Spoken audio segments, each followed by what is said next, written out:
Browns hold their final practice before their final preseason game, Mary Kay. And look, if you want Baker Mayfield to start, you're going to get your wish Thursday night. Of course, he'll go back to the bench after that, but he will start Thursday night in Detroit. Yeah, Mayfield mania will be out in full force. Fans will get a chance to see him play at least a half, maybe a little bit more, but it's an opportunity for him to see what they hope will be his last live action in a game for a while if the season goes as planned.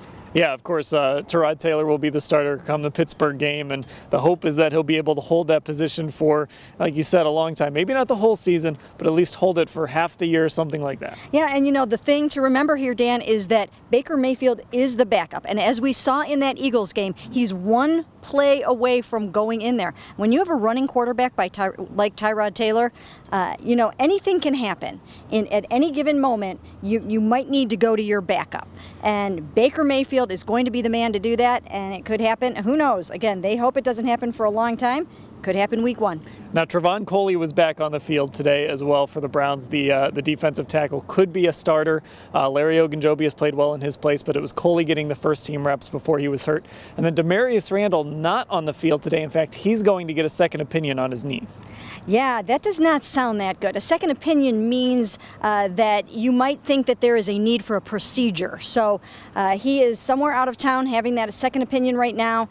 And, you know, it could come back that he's out for a little bit of time. If he is, Breon Body Calhoun will step in there for him, I believe, at free safety. But a little bit of a blow to the defensive backfield. Yeah, of course, he was the guy they were really counting on. They traded for him, brought him in, and switched him back to free safety. They had big expectations for him coming into this year. Now, preseason game number 4. What are you watching for? Bubble guys, of course, especially at the wide receiver position. There's a lot of names there. A guy like Jeff Janis, Damari Scott, CJ Board, some guys at the bottom part of that receiver position who maybe could make an impact with Baker to get on the final 53-man roster. Yeah, there are a few guys that have a really good chance. I think you can look at number 84, Derek Willis, as somebody who has a decent chance to make this team. There are some other younger guys that I think have done a nice job in this camp, but they're really on the bubble. The CJ Boards, the Damari Scotts, those kind of guys. I think Damian Ratley, this is a big game for him, but he's going to make the team. He's a draft pick, and I think he's had a really nice camp. And some other guys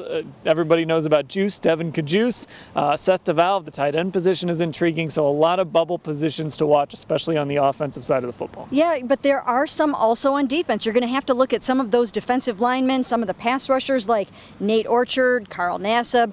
Those guys are ones to watch. I think those two guys are competing with each other, and it's an opportunity for them to go out there and stake their claim to a job. All right, and of course, when those cuts do happen on Saturday, the game on Thursday, everything that happened today, it's all at cleveland.com/Browns.